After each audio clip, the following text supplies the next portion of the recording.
Mi nombre es Miguel Jiménez. Tengo 70 años y soy un perito contable judicial jubilado que reside en una de esas urbanizaciones silenciosas en las afueras de Pozuelo de Alarcón, Madrid. Durante los 3 años transcurridos desde que mi esposa, Elena, falleció, el silencio de los pasillos de nuestra casa ha pasado de ser un enemigo a mi única compañía constante. Mi hija, Lucía, insiste con una frecuencia casi administrativa en que le preocupa que un hombre de mi edad deambule solo por una vivienda de 3 plantas. Por eso, ha institucionalizado nuestros almuerzos semanales de los miércoles como una cláusula innegociable de nuestra relación.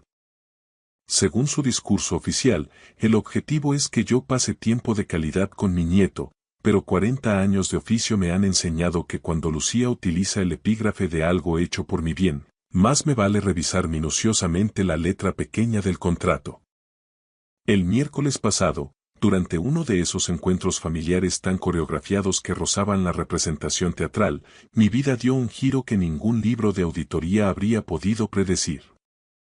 Estábamos en medio del segundo plato cuando mi vecina, Marga García, me llamó al móvil con la voz tensa, vibrando por un pánico que apenas lograba contener. Me preguntó con una urgencia cortante si acaso esperaba a alguien en casa. Cuando le confirmé que no, me susurró las palabras que actuaron como el detonante de una bomba lógica. Entonces, ¿por qué hay 3 hombres cargando cajas en un camión de mudanzas estacionado justo en la entrada de tu casa? Antes de que la alarma terminara de sonar en mi cabeza, oí algo al otro lado de la mesa del restaurante que me heló la sangre más que la noticia del robo. Mi hija intercambió una mirada fugaz con su marido, Roberto. No fue un gesto de sorpresa o de preocupación filial. Fue la mirada cómplice de 2 jugadores de póker que, en mitad de un farol, se dan cuenta de que alguien ha visto sus cartas por el reflejo de la gafa. Y entonces, Roberto se rió. Fue un sonido seco y artificial, más parecido al ladrido de un perro que a una risa humana real.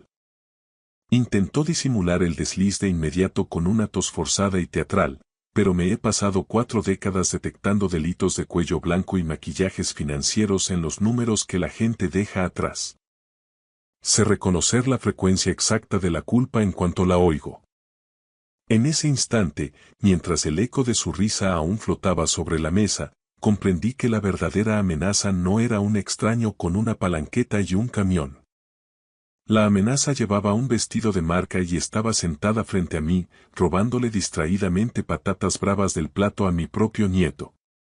Lo que ellos no terminaban de procesar era que se estaban riendo de un hombre que pasó su vida profesional desentrañando tramas de fraude y blanqueo de capitales de cientos de millones de euros. Y un perito contable sabe una máxima por encima de todo. Cada delito, por muy astuto o familiar que parezca, deja un rastro de papel. Aquella mirada y esa risa fuera de lugar me acababan de enseñar exactamente por dónde debía empezar mi propia auditoría. El restaurante era uno de esos locales pretenciosos de huerta a la mesa en La Moraleja, donde el diseño interior es más importante que el sabor y el menú se toma la molestia de explicarte el viaje emocional de cada hortaliza antes de llegar al plato. Lucía lo había elegido, por supuesto siempre seleccionaba los establecimientos más caros de la zona norte de Madrid sabiendo que, al final, yo siempre pagaba la cuenta. Era otro de esos patrones de gasto que yo había notado pero que, por ceguera emocional, nunca me había atrevido a cuestionar hasta hoy. Estaba sentado en un banco diseñado para el postureo de Instagram y no para la ergonomía, observando a mi nieto de 5 años, Mateo, mover sus bastoncitos de batata orgánica por el plato con una desgana infantil. El niño tenía los ojos de Elena, ese mismo tono miel que solía hacerme saltar el corazón y que ahora me servía de ancla. Mirarlo era, a la vez, el mayor de mis consuelos y una herida que, debido a la ausencia de su abuela, nunca terminaba de cerrar del todo. Lucía permanecía sentada frente a mí, con la atención fragmentada entre las notificaciones incesantes de su iPhone de última generación y una conversación banal de la que yo, por diseño o por desidia, no formaba parte del todo. Mi hija se había transformado en una mujer de una belleza arquitectónica, de esas que son plenamente conscientes del poder de su imagen y la gestionan como un activo estratégico o, según la ocasión, como un arma de precisión. A su lado, Roberto mantenía el brazo apoyado sobre el respaldo de la silla de ella con un gesto posesivo, casi de inventario. Roberto era un escaparate sin almacén, un promotor inmobiliario que se llenaba la boca con operaciones de 7 cifras en la Costa del Sol, pero que, misteriosamente, siempre sufría tensiones de liquidez que le obligaban a pedir préstamos para las facturas más triviales. Era el tipo de perfil financiero que yo habría marcado con bandera roja en los primeros 5 minutos de una auditoría externa. ¿Quieres más agua, papá?, preguntó Lucía sin llegar a despegar los ojos de la pantalla. Su voz poseía esa dulzura ensayada, casi de departamento de atención al cliente, que durante mucho tiempo mi necesidad de afecto confundió con amor genuino. Sí, gracias, respondí mecánicamente, mientras observaba cómo mi nieto Mateo intentaba edificar una estructura inestable con sus patatas orgánicas. En ese momento, mi teléfono vibró con una insistencia agresiva sobre el mantel. El identificador no dejaba lugar a dudas. Marga García, mi vecina desde hace 15 años y la única persona en la urbanización que no se perdía en formalidades. Marga, antigua jefa de enfermería en urgencias del Puerta de Hierro, no era mujer de alarmarse por minucias, había visto demasiadas crisis reales como para entrar en pánico por nada. Descolgué de inmediato, sintiendo una punzada de aprensión en el estómago. Miguel, su voz sonó cortante, con la urgencia propia de un triaje hospitalario, ¿estás en casa ahora mismo? No, Marga, dije, cerrando el puño alrededor del aparato. Estoy en La Moraleja, comiendo con Lucía. ¿Qué sucede? Hay un camión de mudanzas bloqueando la entrada de tu casa, soltó ella. Pude percibir el siseo de sus cortinas al otro lado de la línea, estaba vigilando desde su salón. Es un vehículo de gran tonelaje y hay varios operarios uniformados. Están sacando cajas y muebles de tu salón en este preciso instante. Los estoy viendo perfectamente, Miguel. ¿Acaso has contratado tú algún servicio de transporte? El mundo, tal y como lo conocía, sufrió un desplazamiento de carga. Mi casa, el refugio que Elena y yo construimos piedra a piedra, el santuario donde cada rincón custodiaba un fragmento de nuestros 42 años de matrimonio, estaba siendo desmantelado. Me puse en pie con una brusquedad que volcó mi copa de agua. Los cubitos de hielo se desparramaron por la mesa de madera tratada como testigos mudos que huyen de una escena del crimen. Lucía, tengo que irme ahora mismo. Marga dice que hay intrusos en casa. Se están llevando nuestras cosas. Lo que mi instinto paternal esperaba era un salto de alarma, una hija cogiendo las llaves del coche y ofreciéndose a escoltarme a Pozuelo a toda velocidad. Lo que recibí, sin embargo, fue esa mirada. Un intercambio de señales de milisegundos entre Lucía y Roberto, un código binario cargado de una información que yo no debía descifrar. Y entonces, Roberto soltó aquella risa. Estaba fuera de registro el tono, la cadencia y la forma en que intentó ahogarla de inmediato revelaban una verdad espantosa. Lo camufló con un ataque de tos forzado, golpeándose el esternón con una teatralidad que me resultó insultante. Se me ha ido el agua por el otro lado, consiguió articular con los ojos enrojecidos. Lo siento, Miguel. Seguro que es un error. Será un camión de reparto que se ha equivocado de número en la urbanización. Ya sabes que el GPS se vuelve loco con las calles nuevas de Pozuelo. Lucía sintió con una rapidez casi convulsiva. Tiene razón, papá. ¿Recuerdas cuando aquel repartidor de Amazon dejó los muebles de jardín de los vecinos en nuestro porche? Terminemos el postre con calma y luego vamos todos juntos a comprobarlo. No hay necesidad de alarmarse por una confusión de transportistas. Pero el perito contable que habita en mí ya había emitido un dictamen. Vi el destello de miedo en las pupilas de mi hija antes de que lograra enmascararlo con su habitual condescendencia. Vi la risa de Roberto, la reacción típica del estafador que ve cómo su ingeniería social empieza a agrietarse. Durante 40 años, mi sustento dependió de cazar a personas en mentiras que ni siquiera sabían que estaban formulando.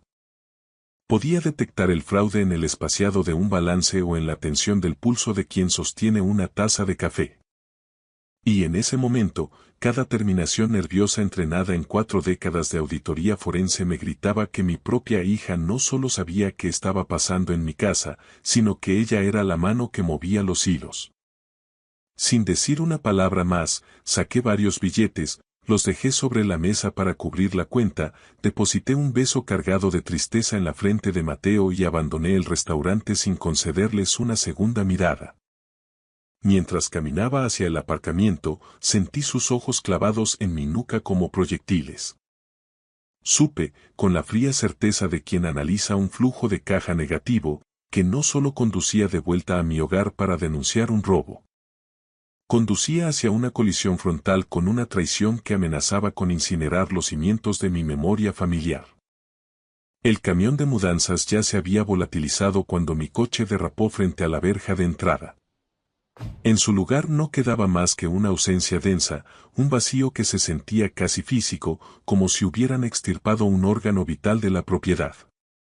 Me quedé inmóvil en el umbral, con el motor aún caliente emitiendo chasquidos, mirando las marcas frescas de los neumáticos grabadas en el hormigón del acceso. Fue entonces cuando sentí la primera oleada de un miedo real, gélido y profesional. Marga me recibió en la acera con el rostro demudado por una preocupación que desbordaba sus protocolos de antigua enfermera. He hecho fotos de todo, Miguel, dijo, depositando su móvil en mis manos como si fuera una prueba judicial. Deslicé las imágenes con dedos temblorosos. El camión, una matrícula de Madrid, 3 hombres de complexión atlética cargando cajas con una eficiencia militar. Llevaban uniformes de una empresa que no me resultaba familiar. Mudanzas Elite Madrid. Según el cronómetro de las fotos, habían estado operando durante casi 1 hora.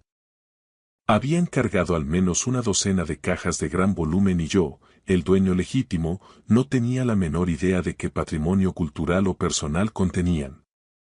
La Policía Nacional llegó 20 minutos después en un Z rotulado. 2 agentes de la escala básica, lo suficientemente jóvenes como para ser mis nietos, tomaron mi declaración con esa condescendencia paciente que los funcionarios reservan para los ciudadanos que consideran vulnerables. Buscaron huellas dactilares de forma superficial y, como era de esperar, no hallaron nada. Examinaron los bombines de las cerraduras. Ni un rasguño, ni signos de apalancamiento o entrada forzada. Fue cuando revisamos el registro del sistema de seguridad, un equipo de alta gama que instalé tras el sepelio de Elena, cuando apareció la primera grieta sísmica en mi realidad. Caballero, dijo el agente de mayor rango, frunciendo el ceño mientras consultaba su tableta sincronizada con la central de alarmas, según los registros telemáticos. Su sistema fue desactivado ayer a las 14:47. Se validó mediante el código maestro de administrador. Y la puerta principal se abrió esta mañana a las 10:15, empleando de nuevo el mismo código. En nuestro sistema consta como una entrada autorizada por el propietario. Autorizada. La palabra quedó suspendida en el aire del salón como un gas tóxico. No le he facilitado mi código de seguridad a nadie, afirmé con rotundidad. Pero mientras las sílabas abandonaban mis labios, la memoria me traicionó con un destello de culpabilidad. Se lo había dado a Lucía el otoño pasado, cuando se ofreció a supervisar una revisión de la caldera mientras yo cumplía con una serie de pruebas cardiológicas. Se lo di porque era mi sangre, porque era la heredera de todo esto y porque, estúpidamente, creía que la confianza familiar era un axioma, no una variable. Los agentes sugirieron con desgana que cambiara las claves de inmediato. Me recomendaron redactar un inventario pormenorizado para la denuncia formal y se marcharon con esa sonrisa compasiva que se le dedica a un anciano que empieza a perder el hilo de su propia vida. No lo verbalizaron, pero lo leí en su lenguaje corporal. Para ellos, esto era un asunto doméstico. La típica disputa de herencias en vida donde los hijos se toman libertades excesivas con el mobiliario de los padres. Tal vez, si yo fuera otro tipo de hombre, un jubilado más dócil, habría aceptado esa narrativa reconfortante para evitar el dolor. Pero me he pasado 40 años siguiendo el rastro del dinero, rastreando hilos invisibles de fraude fiscal y alzamiento de bienes a través de laberintos de libros contables y cuentas en paraísos fiscales. Sabía que los delitos de esta envergadura no ocurren por generación espontánea. Tienen raíces financieras, patrones de comportamiento y una cronología oculta. Lo que estaba sucediendo en mi hogar no había comenzado con un camión de mudanzas, el camión era solo la fase de ejecución. La planificación había empezado mucho antes y yo pensaba auditar cada segundo de ella. Tras la marcha de la patrulla, recorrí las estancias con la atención metódica y fría de un investigador de la policía científica. No buscaba lo que faltaba, todavía no me importaban los objetos. Buscaba lo que era anómalo. El escritorio de mi despacho, mi centro de operaciones personal, había sido manipulado. Eran matices que solo alguien que ha habitado ese espacio durante 3 décadas podría detectar.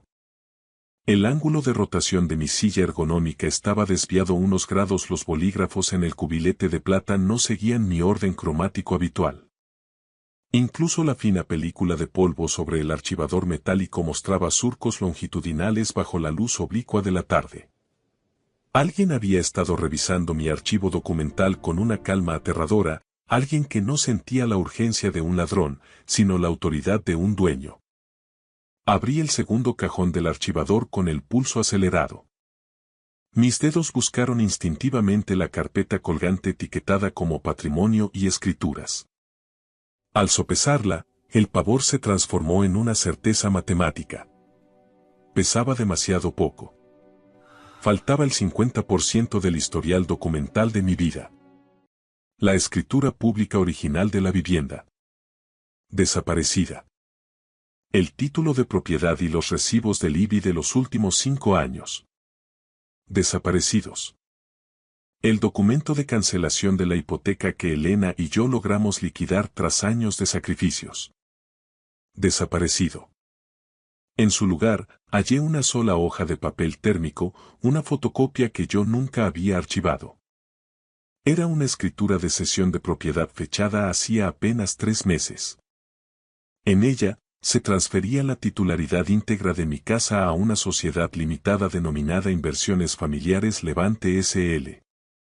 Mi firma figuraba al pie del documento, aparentemente legitimada ante un notario cuyo nombre no reconocía. El problema era simple. Yo jamás había firmado ese documento. Jamás había oído hablar de esa sociedad con nombre extranjero. Y, bajo ningún concepto, habría aceptado regalar el hogar que compartí con Elena, un activo inmobiliario que, según la última valoración de mercado en Pozuelo, superaba los 1.400.000 euros. Mis manos vibraban con tal intensidad que el papel producía un sonido metálico al agitarse.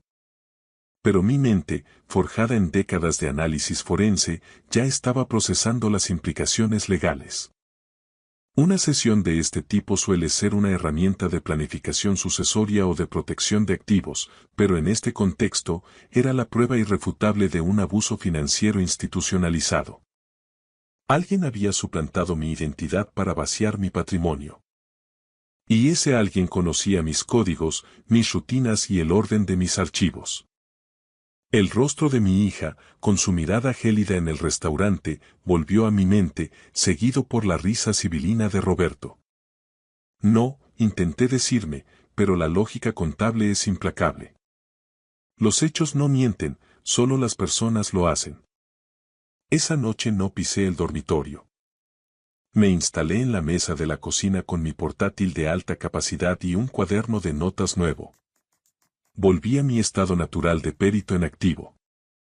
Empecé a seguir el dinero, y el primer hilo del que tirar era esa misteriosa Inversiones Familiares Levante S.L. Lo primero que hice, con el pulso todavía vibrando por la indignación, fue solicitar una nota simple informativa a través del portal online del registro de la propiedad. En España, estos registros son públicos y actúan como el acta de nacimiento y defunción de cualquier inmueble. Tras abonar la tasa correspondiente, los píxeles en mi pantalla confirmaron mis peores pronósticos en menos de 10 minutos. Según los asientos registrales oficiales, la titularidad de mi vivienda había sido transferida a Inversiones Familiares Levante S.L. hacía exactamente 90 días. Al investigar la identidad jurídica de esa sociedad en el registro mercantil, descubrí que se había constituido apenas 6 meses atrás. Su estructura era el manual básico de la ocultación. Una sociedad pantalla con domicilio social en un centro de negocios de bajo coste, cuyo rastro final apuntaba a una jurisdicción de opacidad fiscal. Sin embargo, en mis años de ejercicio como perito judicial, me había enfrentado a entramados mucho más sofisticados que este. Sabía que, por muy grueso que sea el muro de cristal de una sociedad offshore, siempre hay una grieta por donde se filtra la identidad del beneficiario real. A continuación, solicité mi informe de riesgos en el CIRBE, Central de Información de Riesgos del Banco de España. Cuando el documento PDF se descargó, sentí una náusea física. Hacía 3 meses, alguien operando bajo mi nombre había suscrito un préstamo con garantía hipotecaria por un valor de 450.000 euros. El prestamista no era un banco convencional, sino una entidad de crédito privado, de esas que operan con intereses leoninos y ejecuciones rápidas. El préstamo figuraba como al corriente de pago, lo que indicaba que se estaban cumpliendo las cuotas mensuales, pero no era mi dinero el que salía de mis cuentas para pagarlas. Revisé mis posiciones bancarias en el Santander y el BBVA. Mis ingresos por jubilación entraban con la precisión de un reloj suizo y los fondos de inversión que Elena y yo logramos consolidar durante 40 años permanecían intactos.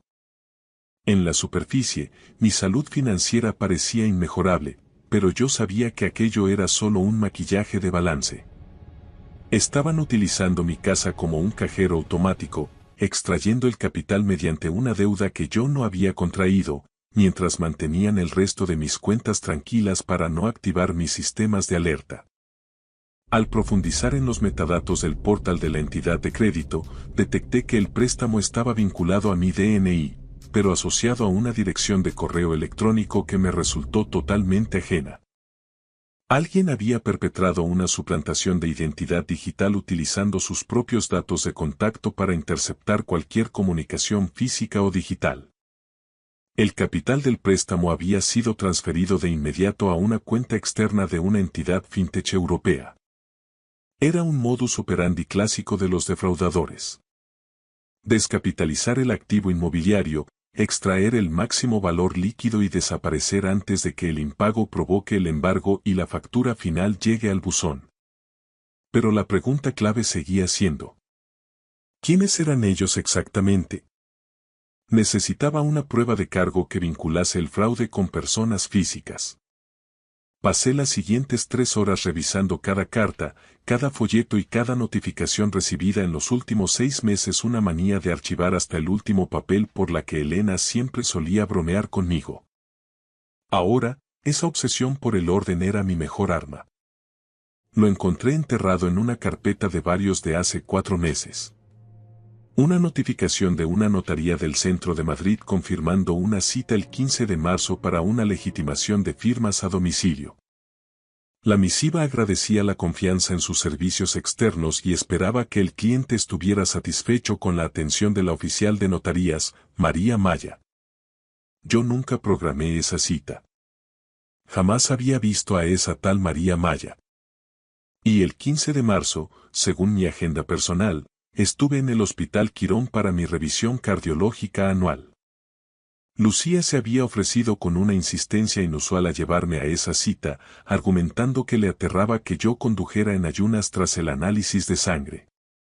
Lucía sabía, con precisión quirúrgica, que yo estaría fuera de mi hogar al menos 3 horas esa mañana. Las piezas del puzzle encajaban con una armonía siniestra, y cada conexión era más dolorosa que la anterior. Por un instante, sentí el impulso irracional de llamar a Lucía y exigirle una explicación a gritos, pero el perito forense que llevo dentro se impuso.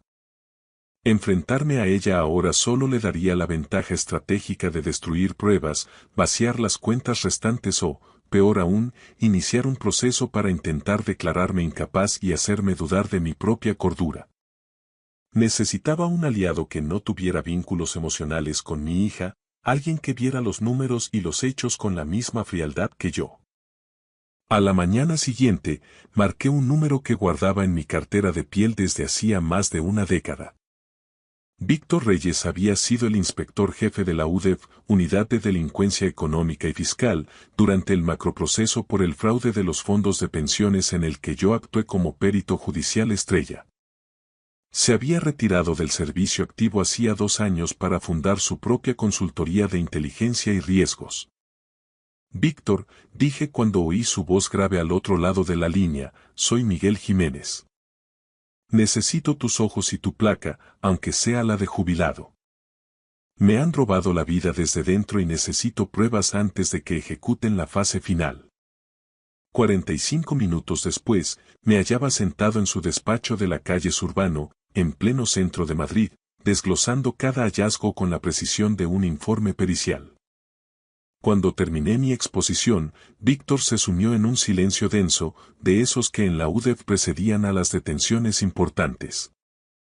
Miguel, sentenció finalmente, esto es duro de procesar, pero como profesional sabes que los números no tienen sentimientos. Todo lo que describes es un manual de abuso financiero de mayores. Es una patología social más común de lo que la opinión pública sospecha, y el 90% de las veces el victimario es alguien en quien la víctima deposita su confianza absoluta. El uso del código maestro, el acceso selectivo a tus archivos y la elección quirúrgica del día de la cita médica demuestran una planificación premeditada desde tu círculo más íntimo. Lo sé, Víctor, respondí con una frialdad que me sorprendió a mí mismo. Pero no he venido aquí a buscar consuelo, sino pruebas de cargo. Víctor asintió con parsimonia y anotó 4 puntos en su cuaderno. Requerimiento notarial. Solicitaremos formalmente los registros de la notaría. Esa oficial, María Maya, tendrá que declarar bajo juramento quién se personó realmente en tu domicilio aquel 15 de marzo. Levantamiento del velo. Vamos a destripar esa sociedad limitada. Tengo analistas que rastrean estructuras offshore en minutos. Rastreo del cash flow. Seguiremos el rastro de los 450.000 euros.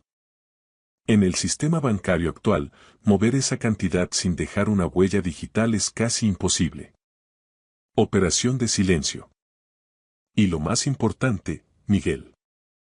Vamos a auditar sus vidas sin que sospechen nada. Necesito que sigas siendo el abuelo dócil. ¿Te ves capaz? He pasado mi carrera rodeado de tiburones financieros y estafadores de guante blanco, repliqué. Puedo fingir demencia senil si eso ayuda a que bajen la guardia. Las siguientes 3 semanas fueron un ejercicio de tortura psicológica. Continué con el ritual de los miércoles en La Moraleja, sentado frente a Lucía y Roberto, intercambiando banalidades sobre el colegio bilingüe de Mateo o el momento dulce que supuestamente atravesaba el mercado inmobiliario de lujo. Sonreí con una máscara de orgullo cuando Lucía me mostró las fotos de unas vacaciones familiares en un resort de Tenerife que debieron costar una fortuna. Asentí con una falsa empatía cuando Roberto se quejó de los retrasos administrativos en sus promociones. Pero cada noche recibía el parte de guerra de Víctor. La oficial de la notaría, María Maya, fue el eslabón más débil. En cuanto el investigador de Víctor le sugirió que su licencia profesional y una posible imputación por falsedad en documento público estaban sobre la mesa, se desmoronó. Confesó que Lucía había sido su interlocutora, quien aportó la documentación y quien, de forma temeraria, firmó con mi nombre mientras ella, a cambio de una suculenta comisión por desplazamiento, miraba hacia otro lado ignorando que la firmante era una mujer 30 años menor que la foto del DNI. La sociedad pantalla, Inversiones Familiares Levante, era una carcasa vacía gestionada por un testaferro profesional, pero los contactos de Víctor llegaron hasta el cerebro jurídico. Un abogado llamado Ignacio Moreno. Al auditar otros expedientes de Moreno, el nombre de Roberto apareció como un virus. Estaba vinculado a una decena de sociedades fantasma, promociones fallidas en la Costa del Sol y una sentencia por estafa civil que habían logrado mantener oculta bajo acuerdos de confidencialidad. El destino de los 450.000 euros fue lo más revelador. 150.000 fueron succionados de inmediato para cancelar deudas de tarjetas de crédito y préstamos personales a nombre de Roberto. 100.000 sirvieron como señal para la compra de un apartamento en una urbanización de lujo en Marbella, registrado a nombre exclusivo de Lucía. 50.000 se desviaron a una plataforma de trading de alto riesgo, donde ya habían perdido la mitad del capital. 150.000 se habían esfumado en retiradas sistemáticas de efectivo en cajeros y ventanilla durante los últimos 90 días. Estaban desguazando mi patrimonio a una velocidad de vértigo. Y lo peor estaba por llegar. Víctor interceptó correos electrónicos entre Lucía y una inmobiliaria de alto standing en Pozuelo. Planeaban poner mi casa en el mercado en menos de un mes, aprovechando la escritura falsa. El precio de salida: 1.300.000 euros. Tenemos evidencias para ganar un juicio, me advirtió Víctor, pero una instrucción judicial en España puede durar años. Si queremos recuperar tu casa y tu paz de forma inmediata, necesitamos una confesión. Tenemos que hacer que se incriminen ellos mismos. 3 días después, siguiendo el plan de Víctor, invité a Lucía y a Roberto a cenar en mi casa de Pozuelo. Les dije que, tras reflexionar sobre la soledad y mi edad, quería formalizar la planificación de mi herencia y donarles algunos activos en vida. Observé el rostro de mi hija y, por primera vez, vi la codicia pura filtrándose por sus poros, apenas camuflada tras una sonrisa de preocupación filial. Claro, papá, respondió con una voz que pretendía ser dulce, pero que me sonó a metal rozando cristal. De hecho, Roberto y yo también queríamos hablar contigo de eso. Para asegurarnos de que tu futuro esté bien cubierto y no tengas que preocuparte por nada. El futuro, pensé mientras les abría la puerta. Se referían al futuro donde yo era un estorbo desahuciado y ellos disfrutaban del botín de mi vida. Estaban entrando en mi casa por última vez como dueños de la situación. No sabían que la auditoría final acababa de empezar. Preparé el famoso asado de Elena, siguiendo paso a paso la receta que había memorizado tras 4 décadas de matrimonio. Puse la mesa con nuestra mejor vajilla, la de la boda, y rescaté del mueble bar un Rioja que guardábamos para una ocasión especial. Hice que todo pareciera lo más normal, cálido y acogedor posible, el escenario perfecto para una última cena familiar. Llegaron a las 6 de la tarde con Mateo. Mi nieto corrió a mis brazos con esa inocencia que solo tienen los niños de 5 años y, por un momento, el peso de lo que estaba a punto de ocurrir casi me desmorona. Este niño crecería cargando con el estigma de que sus padres eran unos criminales de guante blanco. Esa era una herida transversal que nunca sanaría del todo.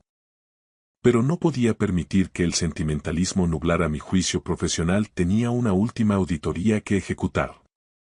Nos sentamos a cenar y, siguiendo la estrategia de Víctor, dejé que ellos marcaran el compás de la conversación. Lucía desplegó su habitual discurso sobre lo mucho que le angustiaba que yo viviera solo en una casa tan sobredimensionada en Pozuelo. Roberto, con una audacia que me resultaba repulsiva, mencionó una comunidad de vida asistida de ultra lujo en la zona de Aravaca de la que supuestamente había oído maravillas. Estaban preparando el terreno, construyendo su narrativa de desahucio preventivo, y les dejé creer que su ingeniería social estaba surtiendo efecto. Finalmente, durante el café y los postres, Lucía estiró el brazo y puso su mano sobre la mía con un gesto que pretendía ser protector. Papá, dijo con esa voz aterciopelada, cargada de una emoción ensayada ante el espejo, hemos estado dándole vueltas. Esta casa te genera un volumen de trabajo inabarcable. El mantenimiento del jardín, la piscina, las reparaciones constantes. Y el recibo del IBI debe de ser una cifra astronómica. Roberto y yo nos preguntábamos si, por tu propio bienestar, ¿considerarías venderla y mudarte a un sitio más manejable, donde pudieras disfrutar de tu jubilación sin estas cargas? Miré su mano sobre la mía y, como en un flash de archivos antiguos, recordé el día que nació, lo frágiles que eran sus dedos y la ferocidad con la que juré protegerla de cualquier mal. Recordé cuando le enseñé a montar en bicicleta por estas mismas calles, cuando la acompañé al altar y la primera vez que puso a Mateo en mis brazos. Luego, la imagen se fundió con la firma falsificada en la escritura de cesión de propiedad que reposaba en mi archivador. En realidad, respondí, manteniendo mi voz en una frecuencia firme y desprovista de emoción, yo también he estado analizando ese escenario. De hecho, le he dado muchas vueltas al estado de mis activos últimamente. Los ojos de Lucía emitieron un destello de triunfo codicioso. Roberto se inclinó ligeramente hacia adelante, como un depredador que huele la presa herida. Ah, sí, dijo Lucía, apretando mi mano. Eso es una noticia maravillosa, papá. Solo queremos lo mejor para ti, lo sabes. Sé exactamente lo que queréis, sentencié con una frialdad que los dejó helados. Acto seguido, saqué una carpeta de cuero de debajo de la silla y la puse sobre la mesa, justo en el centro del mantel de hilo. El rostro de Lucía mutó de la euforia a una palidez cadavérica. La mano de Roberto sufrió un espasmo involuntario, volcando su copa de vino tinto sobre el mantel blanco. No me moví para contener el derrame, dejé que la mancha se extendiera como la sangre en una escena del crimen. Esa carpeta, comencé, utilizando el tono monocorde y preciso que empleé en mis declaraciones ante la Audiencia Nacional durante 40 años, contiene copias compulsadas de la escritura de cesión fraudulenta que presentasteis en el registro. También contiene el extracto de riesgos del Banco de España que muestra el préstamo hipotecario de 450.000 euros que solicitasteis suplantando mi identidad. Está el desglose pormenorizado del flujo de ese capital. El apartamento de Marbella, la liquidación de vuestras deudas de juego y tarjetas, y esa cuenta de inversiones ruinosas.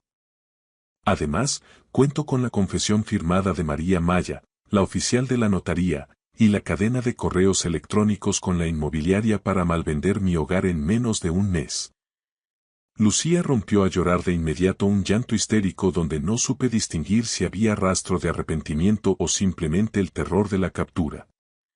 Roberto, por su parte, parecía estar calculando frenéticamente sus rutas de escape, con los ojos clavados en la puerta del salón.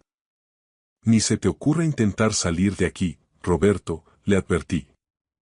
Hay una unidad de la UDEF y un equipo de investigación privada estacionados en la calle. Esto es un asunto de extrema gravedad penal. Estafa agravada, falsedad en documento público, fraude bancario y abuso financiero. Víctor Reyes os envía sus más sinceros saludos. El rostro de Roberto pasó del gris al ceniza. Parecía haber envejecido 10 años en 10 segundos. Papá, articuló Lucía entre sollozos compulsivos, por favor, no lo entiendes. Estábamos desesperados. El negocio de Roberto entró en concurso de acreedores. Íbamos a perderlo todo, incluso nuestro piso. Solo intentaba proteger a mi familia de la ruina. Iba a devolver cada céntimo, te lo juro por la memoria de mamá. Miré a mi hija, a esta mujer a la que había amado sin condiciones durante toda su vida, y sentí como el último hilo de mi ceguera paternal se cortaba definitivamente. El padre que la sostuvo en su primer día de colegio seguía allí, en algún rincón de mi corazón, pero sentado a la mesa estaba el perito contable que había visto a cientos de criminales intentar justificar sus actos con excusas emocionales. No estabas intentando proteger a tu familia, Lucía, dije en voz baja, con una tristeza infinita. Estabas intentando robarle a tu propio padre para mantener un estatus que no habéis sabido ganar. Hay una diferencia ética y legal insalvable entre la desesperación y la traición. El silencio que se instaló en el comedor era una sustancia física, un vacío de aire que pesaba sobre los hombros de los tres. Roberto hizo un amago de levantarse, un impulso primario de huida, pero mi mirada, la misma que hacía flaquear a directivos corruptos en los juzgados, lo dejó clavado en la silla de caoba. Lucía seguía sumida en un llanto rítmico, ocultando su rostro tras unas manos que ahora me parecían las de una extraña. No voy a veros entrar en prisión, sentencié, y por un milisegundo fugaz detecté un destello de esperanza, casi de victoria, en sus pupilas. Pero proseguí sin concederles un respiro. Y no lo haré por benevolencia, ni por un perdón que no os habéis ganado, sino por Mateo. No voy a permitir que el legado de mi nieto sea el estigma de crecer visitando a sus padres en los locutorios de Soto del Real. No dejaré que vuestra codicia le arrebate también su infancia. Extraje un segundo fajo de documentos de la carpeta de cuero. Eran acuerdos transaccionales y actas de reconocimiento de deuda, redactados con una precisión quirúrgica por el equipo jurídico de Víctor. Este es el pliego de condiciones, y no es negociable, dije, deslizando los papeles sobre la mancha de vino. Primero. Hoy mismo firmaréis la reversión de la titularidad de esta casa ante el notario que yo elija. Segundo. Pondréis a la venta el apartamento de Marbella de inmediato, y hasta el último céntimo de esa operación se destinará a liquidar el préstamo hipotecario que solicitasteis a mis espaldas. Tercero. Roberto, vas a firmar una confesión detallada, punto por punto, de cada fase de este fraude. Ese documento quedará bajo la custodia de mi abogado y no llegará a la fiscalía a menos que volváis a intentar una sola maniobra contra mi patrimonio o pongáis un pie en esta propiedad sin mi autorización expresa. ¿Y qué va a hacer de nosotros?, preguntó Roberto con una voz quebrada, despojada de toda su arrogancia de promotor de éxito. Lo que suceda con vuestro matrimonio, vuestro nivel de vida y vuestras deudas pendientes con terceros es, a partir de este instante, un problema ajeno a mi balance personal. Consideradlo el precio de vuestra libertad ambulatoria. Pero hay una cláusula adicional, la más importante para mí. Clavé mis ojos en Lucía. Ella levantó la vista, mostrando un rostro demacrado por el maquillaje corrido y una mirada que destilaba una mezcla de derrota y resentimiento. No volverás a ver a Mateo sin mi supervisión directa. Ni una tarde de parque, ni un fin de semana a solas. Has demostrado que eres capaz de sacrificar la estabilidad y el futuro de tu propio hijo para sufragar un estilo de vida que no te corresponde. A partir de hoy, yo gestionaré un fondo fiduciario blindado para su educación y su porvenir, totalmente fuera del alcance de vuestras manos y de vuestras deudas. El proceso de reconstrucción de mi realidad llevó meses de gestiones burocráticas y legales. Con la asesoría estratégica de Víctor, logramos revertir la inscripción en el registro de la propiedad y cancelar el préstamo leonino. Lucía y Roberto se vieron obligados a liquidar casi todos sus activos para evitar la vía penal. Se mudaron a un modesto piso de alquiler en la periferia de Madrid y, aunque mi hija intenta contactar conmigo de vez en cuando bajo el pretexto de pedir perdón, el perito que hay en mí sabe distinguir el remordimiento real de la necesidad financiera. Sé que lo que extraña es el acceso a mi solvencia, no la presencia de su padre. He asimilado una lección vital dolorosa y tardía. El amor no es sinónimo de confianza. Se puede amar a alguien con cada fibra del ser y, simultáneamente, tener la obligación moral de verificar cada una de sus palabras. He aprendido que se puede mantener a la familia cerca mientras uno se blinda contra sus peores instintos. El amor incondicional es un sentimiento noble, pero la confianza incondicional es, en términos contables, un riesgo sistémico que nadie debería asumir. A mis 70 años, pensaba que mis días de rastrear flujos de caja y detectar alzamientos de bienes habían quedado sepultados bajo la jubilación. Pero cuando el crimen llamó a mi propia puerta, ejecutado por mi propia sangre, fueron esas mismas habilidades, el ojo clínico para el engaño y el respeto sagrado por el rastro de papel, las que salvaron el trabajo de toda una vida. Algunos sostendrán que la lealtad familiar debe prevalecer sobre la justicia. A ellos les respondo con la frialdad de los hechos. Lucía dejó de ejercer como mi hija en el preciso instante en que decidió que yo no era un padre, sino un activo líquido que ejecutar.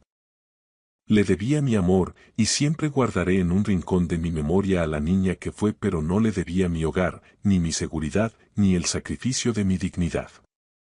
Recogí la mesa, lavé la vajilla de Elena y, por primera vez en mucho tiempo, el silencio de la casa no se sintió como una ausencia, sino como una victoria. Gracias por escuchar mi historia hasta el final. Si resonó contigo, dale like, escribe en los comentarios qué fue lo que más te tocó y no olvides decir de dónde eres. Suscríbete al canal, vienen muchas más historias. La silla plegable debajo de mí soltó un chirrido lento feo, como si no aprobara lo que estaba a punto de suceder. El aire del salón parroquial de la iglesia olía a café quemado barato, mezclado con el aroma de abrigos de lana húmedos, un ligero toque de limpiador de limón. El reloj de pared marcaba los segundos con una fuerza suficiente como para contar tus propios errores. Pude oír cómo a alguien se le cortaba la respiración. El anillo de bodas de otra persona chocó contra su vaso de poliestireno con un clic metálico. Hugo Morales estaba de pie cerca de la cafetera, con los hombros caídos, el rostro cuadrado pálido bajo esa luz fluorescente tan plana. Miró mi delgada carpeta de cartón, luego a mi hijastra, Lucía, finalmente a mi esposa, Elena. Su mandíbula se movía como si estuviera masticando algo que no quería tragar. Luego me miró a mí y, con una voz que no era de enfado, sino herida y firme, dijo: «Eso no es lo que me contaron, y duele más de lo que imaginas». La sala se congeló. No era el tipo de silencio que surge cuando la gente es educada. Era el tipo de silencio que ocurre cuando la verdad entra por la puerta y a nadie le importa quién se siente cómodo. Yo no sonreí. No sentí que hubiera ganado nada. Lo único que podía pensar era que yo la había criado. Yo estuve allí, y ahora intentaban borrarme como si fuera una mancha en un cristal. 2 días antes, todavía estaba en mi cocina en Zaragoza, con el olor a tarta de calabaza en el aire y una frase colgando entre nosotros que cambiaría el resto de mi vida. Era el lunes antes de la cena familiar cuando descubrí que no estaba invitado a mi propia historia. Zaragoza mostraba su cara de finales de noviembre. Un cielo gris que pesaba sobre la ciudad y un cierzo que soplaba desde el Ebro, atravesando tu chaqueta como si tuviera algo personal contra ti. El aguanieve en el aparcamiento de la caja rural se había vuelto de ese color marrón sucio que te obliga a limpiarte las botas 2 veces antes de entrar en cualquier sitio decente. Acababa de terminar un trabajo en el Paseo de la Independencia, recableando un local antiguo que aún olía a moho y perfume rancio de algún negocio anterior. Soy electricista del sindicato, así que mis días son estables. A los cables no les importan tus sentimientos, solo les importa si haces bien tu trabajo. Esa siempre ha sido mi comodidad en el oficio. Si cruzas el cable equivocado, algo salta. A veces, algo se quema. Pero al menos las reglas son las reglas. La familia, según había aprendido, puede doblar esas reglas hasta que dejas de reconocerte a ti mismo. Entré en nuestra casa, un modesto piso cerca de la Avenida de las Torres, con las manos oliendo ligeramente a metal y aislante. Elena tenía la cocina caliente, con el horno zumbando y ese aroma dulce especiado de canela rodando por la casa como una promesa. Llevaba puesta su cara de visitas, aunque solo estuviéramos los dos. Peinada, con los labios pintados, como si estuviera ensayando para ser agradable. Lucía ha mandado un mensaje, dijo, sin levantar la vista de la encimera. Me aflojé la chaqueta. ¿Está todo bien? Ella y Hugo vendrán el miércoles solo para saludar antes de irse. ¿Irse a dónde? Elena hizo una pausa. Fue pequeña, apenas medio segundo. Pero he cableado suficientes casas viejas para conocer la diferencia entre un zumbido constante y un parpadeo peligroso. A conocer a la familia de Hugo, dijo ella. Parpadeé. ¿A Madrid? No está lejos, pero lo suficiente como para hacer planes. ¿Y yo también voy? Pregunté. Porque eso es lo que haces cuando tu hijastra legalmente, se compromete. Apareces. Das la mano. Sonríes. Actúas con gratitud porque alguien ama a tu hija. Elena siguió alisando la masa de la tarta como si la hubiera ofendido. Solo iré yo. Algo frío resbaló por mi columna, y no era el clima. ¿Por qué? Pregunté. Suspiró como si le hubiera pedido que me explicara la gravedad. Mateo, es complicado. Esa frase. La gente la usa como una manta. Como si al lanzarla sobre la verdad, dejaras de mirar la forma que hay debajo. Lucía va a llevar a Carlos, dijo en voz baja. La miré fijamente. Carlos Benítez. Elena finalmente me sostuvo la mirada. Sus ojos estaban cansados. No culpables exactamente, solo resignados. Como si ya hubiera decidido que era lo más fácil. Lucía quiere que su padre esté allí. Elena dijo que la familia de Hugo es muy tradicional. Casi me río, pero sonó mal. ¿Tradicional? Repetí. ¿Entonces yo qué soy? ¿Mala educación? Mateo. Levanté una mano. Llevo 17 años en esta casa, Elena. He pagado la mitad de todo lo que hay aquí. He arreglado cada enchufe roto, cada ventilador del baño y cada luz del portal. He llevado a Lucía al instituto cuando tu coche no arrancaba.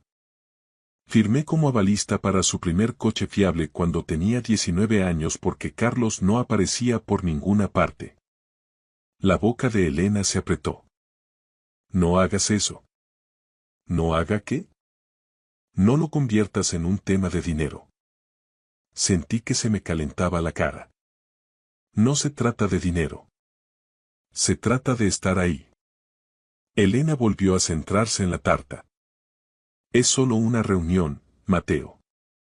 Una reunión, dije despacio, donde las familias se miran a los ojos y deciden quién pertenece a quién. Ella no respondió. El ventilador del horno se encendió.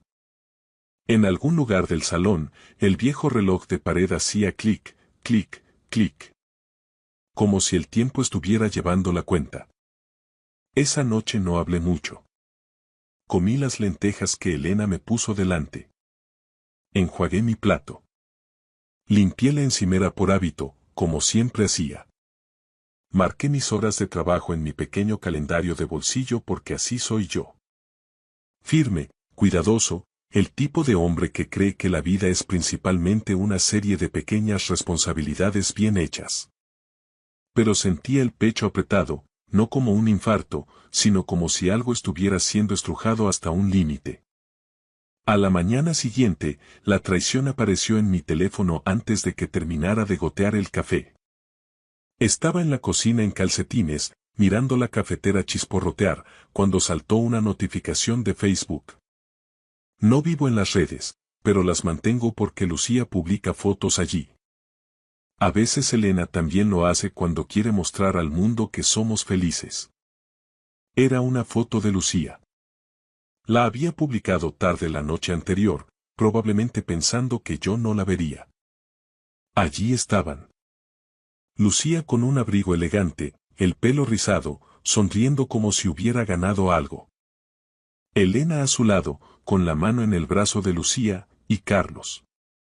Carlos Benítez de pie al otro lado como un padre orgulloso.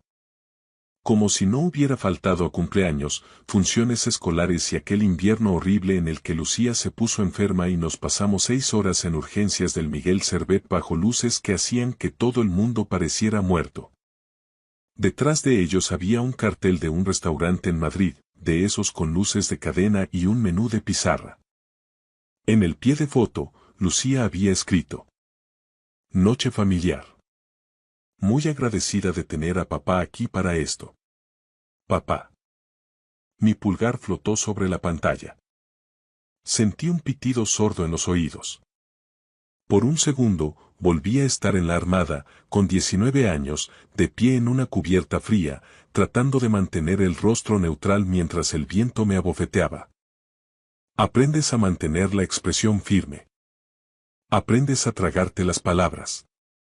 Pero ya no tenía 19 años.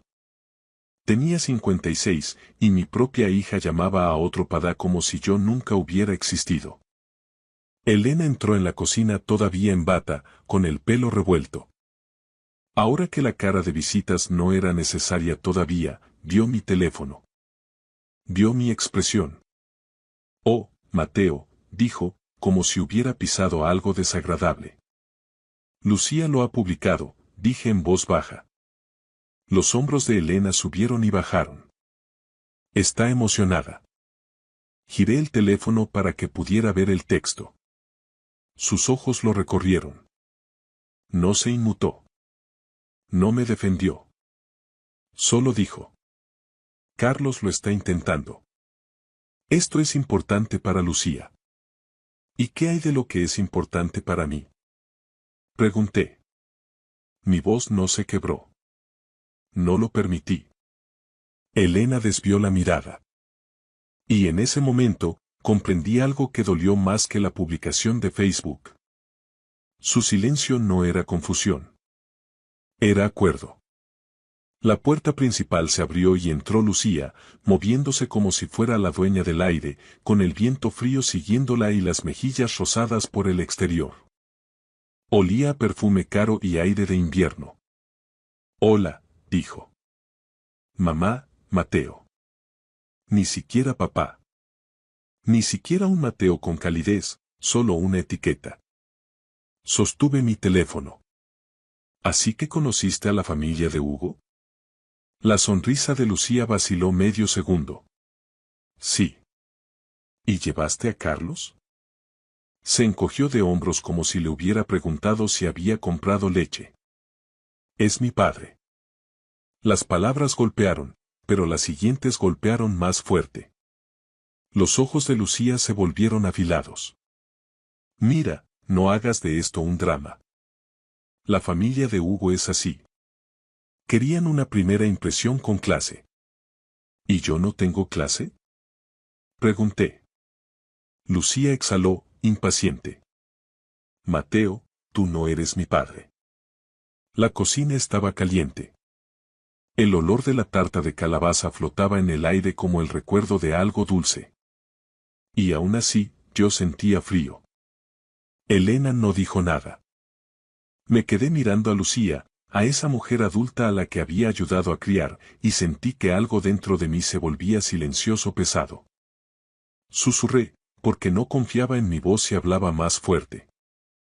Está bien, dije. Lo entiendo. Lucía parpadeó, casi sorprendida de que no peleara.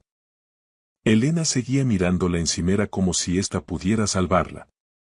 Pasé junto a ellas, caminé por el pasillo hasta el dormitorio y cogí mi chaqueta. Mis manos estaban firmes, pero mi estómago se retorcía como un cable al que estiran con demasiada fuerza. Detrás de mí, Lucía gritó. Nos vamos mañana por la mañana. No te pongas raro por esto. No respondí porque en mi oficio, cuando una línea está muerta, dejas de suministrarle corriente. Y algo dentro de mí acababa de morir. A la mañana siguiente, descubrí que no solo me querían callado, me querían invisible. Los golpes en la puerta de mi nuevo apartamento, lo suficientemente fuertes como para hacer vibrar el marco barato, me indicaron que aún no habían terminado de usarme. Los golpes no pararon cuando me quedé en silencio, se hicieron más fuertes, agudos, airados. El tipo de golpes de quien asume que le debes algo. Estaba en la estrecha cocina de mi piso cerca de la Avenida de las Torres, descalzo sobre el frío laminado, viendo cómo la manecilla del reloj de pared pasaba las 12. Clic, clic, clic. El radiador crujía como si tuviera opiniones propias. En algún lugar del piso de arriba, la televisión de un vecino se reía de un chiste que yo no podía oír. Ya sabía quién era. Abrí la puerta de todos modos. Elena entró empujándome, con el abrigo a medio abrochar, los ojos encendidos como si hubiera ensayado el discurso en el coche. Lucía la seguía, con la mandíbula apretada, el móvil en la mano como si fuera una prueba judicial. ¿Qué te pasa? dijo Elena en cuanto se cerró la puerta. Retrocedí para darles espacio. El apartamento olía ligeramente al café de la noche anterior al limpiador de limón que usaban en las zonas comunes. No era mucho. Un sofá que compré de segunda mano. Una mesa pequeña. Mis botas alineadas junto a la puerta, apuntando hacia afuera, un hábito grabado a fuego por años de no querer tropezar en la oscuridad. Lucía se cruzó de brazos. No contestaste a mis mensajes. Los recibí, dije. Entonces, ¿por qué no respondiste? Elena intervino. Estás actuando de forma extraña, Mateo. Silencioso, frío. La miré. Dije, está bien, ¿no? Respondí. Eso no es una respuesta. Estalló ella. Eso no es nada. Estás actuando como si hubiéramos hecho algo malo. Lucía soltó una risa seca. Sí, como si te hubiéramos traicionado o algo así. La palabra quedó colgando en el aire. Traicionado. Se me apretó el pecho por un segundo, sentí esa presión detrás de los ojos que surge justo antes de decir algo de lo que no puedes retractarte. Podía sentirlo subiendo por mi garganta. 17 años de comentarios tragados alineándose para salir todos a la vez. Pensé en mis guardias en la Armada, a finales de los 80, con el viento cortante azotando la cubierta durante las maniobras en el Atlántico. Cómo aprendes a mantener la mandíbula apretada, la boca cerrada, porque perder los estribos no te calienta ni te lleva a casa más rápido. En lugar de eso, respiré profundamente. ¿Qué queréis? Pregunté. Elena levantó las manos. Queremos entender por qué te pones así. ¿Así cómo? Pregunté. Como si te hubiéramos borrado, dijo Lucía con sarcasmo. La miré a los ojos. Lo hicisteis. El silencio se rompió en la habitación como un interruptor automático saltando. Elena me miró fijamente. Mateo, fuiste tú quien decidió no venir a conocer a su familia, dijo ella. Llevasteis a Carlos, dije, calmado, firme. Le dijisteis que él era su padre, me dijisteis que yo no fuera. Lucía resopló. Solo fue una reunión. Esas reuniones importan, dije. Es donde la gente decide quién eres. Elena negó con la cabeza. Lo estás haciendo más grande de lo que es. Sentí que algo se retorcía en mi interior. Ah, sí. Lucía dio un paso adelante. La familia de Hugo cuida mucho su imagen. Preguntaron por la estabilidad, por los antecedentes. Era más fácil así. ¿Más fácil para quién? Pregunté. Dudó solo un instante. Para todos, dijo finalmente. Ahí estaba. Elena se frotó las sienes. Mateo, necesitábamos que esto saliera bien. Solté un breve suspiro. Necesitabais mi nombre, no a mí. Ninguna de las dos lo negó. Miré alrededor del apartamento. Las paredes desnudas, el reloj marcando el tiempo, el perchero con una sola chaqueta colgada. Me había mudado hacía 3 semanas, diciéndome que era algo temporal, espacio, como lo llamó Elena. Como si pudieras empaquetar 17 años en cajas, apilarlas en una esquina. Lucía hizo un gesto hacia la habitación. ¿Ves? A esto me refiero. Este ambiente. No habría encajado. Algo se rompió entonces, no ruidosamente, sino por dentro, como un cable que finalmente se rinde. He trabajado en el mismo oficio durante 30 años, dije con voz baja. Llego puntual.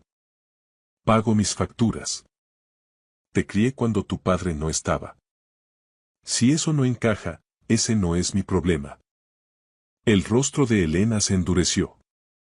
No tienes derecho a hacerla sentir culpable.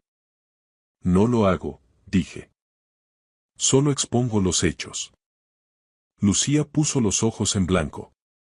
Los padres de Hugo ni siquiera preguntaron por ti. Eso dolió más que cualquier otra cosa que hubiera dicho. ¿No preguntaron? Repetí. No, dijo ella, porque les dijeron que no estabas realmente involucrado. La miré fijamente. ¿Quién se lo dijo? Ella desvió la mirada. Los labios de Elena se abrieron, luego se cerraron, de repente la habitación se sintió muy pequeña. Tú se lo dijiste, le dije a Elena. La voz de Elena bajó de volumen. Simplifiqué las cosas. Solté una carcajada corta sin pizca de gracia. Me borraste. Elena espetó. Estaba protegiendo a Lucía. ¿De qué? Pregunté. ¿De mí? Lucía agarró su bolso. Esto no tiene sentido. Estás actuando como un mártir. Sentí esa oleada de nuevo. Rabia, calor, palabras amontonándose. Por una fracción de segundo, quise gritar, enumerar cada noche en vela, cada factura pagada, cada vez que la llevé bajo la nieve. En lugar de eso, me hice a un lado, abrí la puerta. He terminado con esta conversación, dije. Elena me miró como si no me reconociera. ¿Simplemente te vas a marchar? Sí. Lucía soltó un bufido. ¡Qué maduro! Pasaron junto a mí. El aire frío entró desde el rellano. Luego, la puerta se cerró de un portazo. La bloqueé. El silencio posterior fue atronador. El reloj, el radiador, mi propia respiración. Me quedé allí parado más tiempo del debido, mirando la puerta como si pudiera explicarse por sí misma. Luego cogí mi chaqueta, mis llaves, salí. El viento de la calle me atravesó. A Zaragoza a finales de noviembre no le importa cómo te sientas. La nieve no había cuajado del todo, pero el suelo estaba resbaladizo con un aguanieve medio congelada, gris fea bajo las farolas. Conduje sin pensar, dejando que la memoria muscular tomara el control hasta que aparqué en el centro de veteranos cerca del paseo de Sagasta. El letrero zumbaba débilmente. Dentro hacía calor, de esa forma cansada. Calor viejo, olores viejos, cerveza, café impregnados en las paredes desde hace décadas. Unos cuantos hombres estaban sentados a las mesas, con sus abrigos colgados en las sillas. Las banderas alineaban las paredes, con los colores desgastados pero aún en pie. Alguien soltó una carcajada baja en la barra. Miller me vio, deslizó una taza sobre la mesa sin decir palabra. Café solo, lo bastante fuerte como para recordarte que existía. ¿Estás bien, Mateo? Preguntó. Envolví la taza con mis manos, sintiendo como el calor se filtraba en mis dedos. Sí, dije. Cosas de familia. Miller asintió como si entendiera más de lo que yo había dicho. No insistió. En este sitio, nadie hurgaba en heridas que no sangraban. Nos quedamos allí sentados en un silencio cómplice. Fuera de la ventana, la nieve empezó a caer ligeramente, a la deriva sobre la calle, como si no tuviera un lugar mejor donde estar. La observé durante mucho tiempo. Fue entonces cuando mi teléfono vibró. Número desconocido. Lo miré fijamente, luego respondí. Hola, Sr. Morales, dijo una mujer. Su voz era educada, cuidadosa. Soy Carmen, la madre de Hugo. Apreté con más fuerza la taza. Sí, dije. Soy Mateo. Hubo una pausa. Espero no llamar en un mal momento. Miré alrededor, a las banderas, a los hombres, a la tranquila dignidad del lugar. No, dije. Está bien. Ella respiró hondo. Quería preguntarle algo. Nos dijeron que usted era solo un compañero de piso, que no formaba parte realmente de la familia. Las palabras se deslizaron bajo mis costillas como hielo. Y por primera vez desde que Lucía pronunció aquella frase en mi cocina, supe que quedarme callado no iba a arreglar nada. No respondí a Carmen de inmediato. La cafetera del centro de veteranos siseaba detrás de mí, un sonido cansado, como si llevara hirviendo la misma jarra desde que Felipe González llegó a la Moncloa. Alguien en la barra carraspeó. Una silla chirrió contra el suelo. Sonidos normales, vida ordinaria. Y aún así, esa frase se quedó ahí, entre nosotros. Solo un compañero de piso. Nunca he sido el compañero de piso de nadie, dije finalmente. Mi voz sonaba más firme de lo que me sentía. Me casé con Elena cuando su hija tenía 9 años. Yo la crié. Hubo otra pausa, esta vez más larga. Ya veo, dijo la señora Morales. No es así como nos lo explicaron. Cerré los ojos por un segundo, no con rabia, sino con un cansancio infinito. Me lo imagino, respondí. Ella se aclaró la garganta. Hubo valor a la honestidad. Nosotros también. No quería causar ningún problema, señor Morales, pero pensé que debía saberlo. Le agradezco la llamada, dije, y lo decía en serio. Cuando colgamos, me quedé mirando mi café hasta que la superficie dejó de temblar. Miller se reclinó en su silla. ¿Todo bien? Depende de cómo definas bien, dije. Él asintió una vez. Justo. Me quedé otra media hora viendo cómo la nieve se espesaba tras los cristales, luego conduje a casa despacio y con cuidado.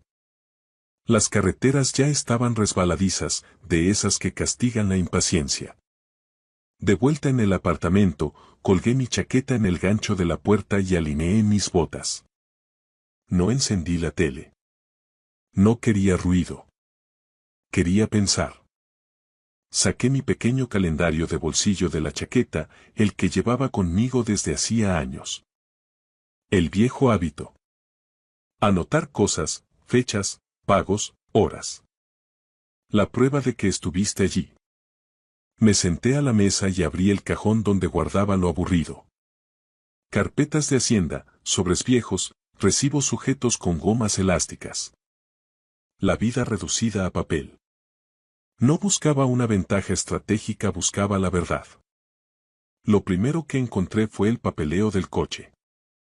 Lucía tenía 19 años, estaba asustada y emocionada a la vez, de pie en un concesionario de coches de ocasión en un polígono industrial con un vendedor que sonreía demasiado. Su historial crediticio era nulo. Carlos no le había devuelto las llamadas. ¿Puedes ayudarme? Me había preguntado entonces, con voz queda. Había afirmado sin dudarlo. Porque eso es lo que haces. Pasé el pulgar sobre la tinta descolorida, recordando el olor de la oficina. Moqueta barata, café rancio y la forma en que ella me abrazó después, rápido y con torpeza, como si no estuviera segura de que se le permitiera hacerlo. Lo siguiente fue una factura del hospital de hacía años. Había necesitado una operación. Nada dramático, pero lo suficientemente caro como para que Elena llorara en la mesa de la cocina con la calculadora fuera, susurrando números como si fueran oraciones. Yo había firmado el cheque. Sin discursos, sin resentimientos. Debajo de eso, un sobre con el logotipo de un instituto. Dentro, un programa doblado de la graduación de bachillerato de Lucía. Mi nombre garabateado en el reverso con mi caligrafía. Grada izquierda. No olvides la cámara. Tragué saliva. Luego encontré algo más nuevo. Un aviso de la caja de ahorros que se me había pasado por alto en su momento, metido entre un montón de extractos. Un pago atrasado que casi daña mi crédito. Casi. Recordé ahora. Lucía me había pedido que lo gestionara ella, dijo que era un error. Lo pagué discretamente y seguí adelante. En aquel momento, me dije que eso también era ser padre. Arreglar las cosas sin hacer ruido. Ahora, mirándolo todo extendido sobre la mesa, me di cuenta de algo peor que ser excluido del futuro. Estaban reescribiendo el pasado. Me recliné en la silla y miré al techo. La luz zumbaba débilmente. El radiador volvió a sonar. En mi oficio, dije en voz alta para nadie, si etiquetas mal un cable, alguien sale herido. Recogí 3 cosas y las deslicé en una fina carpeta de cartón. No todo, solo lo suficiente. La carpeta se sentía ligera en mis manos, más ligera que el peso que se asentaba en mi pecho. Mi teléfono vibró. Un mensaje de Elena. Tenemos que hablar. No contesté. Otro mensaje llegó unos minutos después. Este era de una dirección de correo electrónico desconocida, Sr. Morales, vamos a celebrar una pequeña reunión familiar en nuestra parroquia este domingo por la tarde, antes de los planes finales de la boda. Si está dispuesto, nos gustaría que estuviera allí. Carmen Morales. Lo leí 2 veces. Domingo, un lugar público, sillas plegables, cafeteras, testigos. Cerré la carpeta y la puse con cuidado junto a la puerta. Si iban a hablar de mí, decidí que ya no iba a permitir que hablaran por encima de mí. Volví a leer el correo de Carmen el domingo por la mañana, aunque ya me sabía de memoria lo que decía. El apartamento estaba tranquilo de esa forma temprana y vacía. Sin tráfico todavía. Sin vecinos caminando ruidosamente arriba, solo el zumbido bajo de la nevera y el tic-tac constante del reloj en la pared, marcando el tiempo como siempre lo hacía, estuvieras listo o no. Me quedé en la pequeña mesa de la cocina con una taza de café enfriándose en mis manos. Fuera de la ventana, Zaragoza parecía deslavada y cansada. Una fina costra de nieve se aferraba a los bordes del aparcamiento, gris de suciedad por la forma en que el invierno se asienta y se niega a ser bonito. Una reunión familiar. Me había pasado casi toda la semana diciéndome que no me importaba. Que ya había dicho lo que tenía que decir cuando susurré está bien en mi cocina y me marché. Pero la verdad era que me importaba lo suficiente como para sentirlo en los hombros cuando me desperté, tenso y dolorido, como si me hubiera estado protegiendo de un golpe mientras dormía. Me duché, me afeité y me puse mi chaqueta buena, la que no tenía manchas de pintura en las mangas. Hábito de nuevo. Muestras respeto cuando entras en el espacio de otra persona, aunque ellos no te lo mostraran primero a ti. La carpeta estaba sobre la mesa, fina y sencilla. Sin etiquetas, sin dramas, mitad papeleo, mitad recuerdos.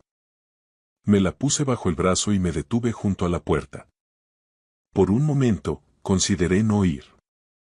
Habría sido más fácil quedarme en casa, sentado en silencio, dejando que terminaran de planear sus vidas sin mí. Ya había cumplido con mi parte. Eso es lo que me decía a mí mismo. Pero había algo en el hecho de que me llamaran solo un compañero de piso que se me había clavado como una astilla bajo la piel. Una mentira repetida lo suficiente empieza a parecer verdad para todos, excepto para la persona a la que se refiere.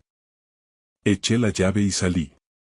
La parroquia de San Pablo era un edificio de ladrillo visto, de esos que parecen más funcionales que divinos. Al entrar en el salón, el calor me golpeó de frente, cargado con ese olor a café de cafetera industrial y pastas de té. Era el tipo de reunión que en España llamamos de compromiso, donde todos sonríen mientras miden al de al lado. Allí estaban. Elena, con un vestido impecable y esa mirada de acero que usaba cuando quería tenerlo todo bajo control. Lucía, riendo con una elegancia que me pareció ensayada, aferrada al brazo de Hugo. Y Carlos. Carlos Benítez, con un traje que le quedaba un poco grande y esa actitud de quien acaba de ganar la lotería sin haber comprado el boleto. Cuando me vieron entrar, el silencio se propagó por el grupo como una grieta en el hielo. Elena dio un paso adelante, con el rostro tenso. ¿Qué haces aquí, Mateo? Susurró, con una voz que pretendía ser amable pero cortaba como un bisturí. Te dije que esto era solo para la familia más cercana. Me han invitado, dije con calma, asintiendo hacia Carmen Morales, que se acercaba desde el otro lado de la sala. Carmen era una mujer menuda, de ojos inteligentes y cabello canoso perfectamente peinado. Me tendió la mano con una firmeza que agradecí. Señor Morales, gracias por venir, dijo ella. Luego miró a Elena. Pensé que sería bueno que todos estuviéramos presentes. Hugo nos ha contado tanto sobre la dinámica familiar. Hugo se adelantó. Parecía un buen chico, aunque ahora mismo se le veía profundamente incómodo. Miró a Carlos, luego a mí, y finalmente a Lucía. Lucía me dijo que tú eras él. Antiguo casero de su madre, dijo Hugo, con la voz un poco temblorosa. Que habías ayudado un poco con los gastos de la casa cuando eran inquilinos, pero que realmente no tenías relación con ellos. Miré a Lucía. Ella desvió la mirada hacia su copa de vino, con las mejillas encendidas. No era vergüenza, era rabia por haber sido descubierta. ¿El casero? Repetí. No lo dije con burla, sino con una curiosidad genuina y dolorosa. Supongo que es una forma de verlo. Abrí la carpeta. No hice un espectáculo de ello. Simplemente saqué el primer papel. El contrato del coche de Lucía, donde mi firma aparecía como avalista y pagador principal. Aquí está el contrato del coche que conduces, Lucía. El que pagué durante 5 años mientras tu padre, señalé a Carlos, estaba demasiado ocupado para recordarse de tu cumpleaños. Carlos dio un paso adelante, intentando recuperar el terreno. Oye, eso no es necesario. No he terminado, le corté. Mi voz no era alta, pero tenía el peso de 30 años doblando metal y tirando de cables. Aquí están las facturas de la clínica cuando te operaron de la rodilla, Lucía. Elena, ¿recuerdas lo que me dijiste esa noche? Que no sabías qué haríais sin mí. Elena estaba pálida. El grupo de amigos y familiares de Hugo se había quedado en silencio, escuchando cada palabra. Y aquí, continué, sacando el último papel, está la nota que me escribiste cuando tenías 12 años, Lucía. Me dabas las gracias por enseñarte a montar en bici en el Parque Grande y decías que eras la niña más suertuda por tener un padre como yo. Puse la nota sobre la mesa. Estaba doblada y gastada por el tiempo. Lucía la miró como si fuera una serpiente. Eso fue hace mucho tiempo, espetó ella, con la voz quebrada. La gente cambia. Hugo necesita una familia estable, una con raíces, con una estructura real. Carlos es mi padre biológico. Él tiene un apellido que significa algo en Madrid. Y yo tengo un apellido que significa que el trabajo se hace y las facturas se pagan, respondí. Yo no soy una estructura, Lucía. Soy el hombre que te sostuvo mientras tú crecías. Hugo miró a su madre, luego a Lucía. Fue entonces cuando dijo la frase que lo cambió todo. Eso no es lo que me contaron, y duele más de lo que imaginas. Miró a Lucía con una decepción que ella no pudo soportar. Me mentiste. Dijiste que él era un extraño que se aprovechaba de la situación de tu madre. Si eres capaz de borrar a la persona que te crió para impresionar a mis padres, ¿qué serás capaz de hacerme a mí? El silencio que siguió fue absoluto. Elena intentó decir algo, pero Carmen Morales le puso una mano en el brazo, un gesto suave que significaba basta. Recogí mis papeles con cuidado. No sentía alegría. Solo sentía que el aire finalmente era respirable. Miré a Lucía por última vez. Seguía siendo la niña a la que le enseñé a no tener miedo a la oscuridad, pero ya no era mi hija. Ella misma se había encargado de romper ese cable. Espero que tengas la boda que quieres, Lucía, dije. Me di la vuelta y caminé hacia la salida. Carlos intentó decir algo mientras pasaba, pero no le miré. Él no era el villano de esta historia, era solo el sustituto barato que ellas habían elegido para un papel que no sabía interpretar. Cuando salí al frío de Zaragoza, el aire se sentía afilado pero limpio. De ese tipo que te despeja la cabeza. Me subí la cremallera de la chaqueta y me quedé allí un momento, viendo cómo mi aliento se desvanecía en la noche. Elena me llamó más tarde esa noche. No respondí. Ya no estaba enfadado. Había terminado de vivir en ese espacio donde mi valor dependía de que alguien más pronunciara mi nombre o me diera permiso para existir. Pasaron las semanas, luego los meses. Me instalé en un ritmo más pequeño, más mío. Trabajo, café en el bar de siempre, tardes lo suficientemente tranquilas como para escucharme pensar. Arreglé cosas en el apartamento que no necesitaban arreglo, solo para recordarme que todavía podía. Una mañana, sentado en la cafetería, abrí mi calendario de bolsillo y empecé a planear el futuro. No grandes cosas, solo cosas normales. El cambio de aceite, la cita del médico, un viaje de pesca a Mequinenza que había estado posponiendo. Una vida sólida y sin dobleces. Pensé en todas las noches que me quedé despierto esperando a que Lucía llegara a casa. En todas las facturas pagadas sin recibir un gracias. En todos los momentos que nadie vio. Y me di cuenta de algo que se parecía mucho a la paz.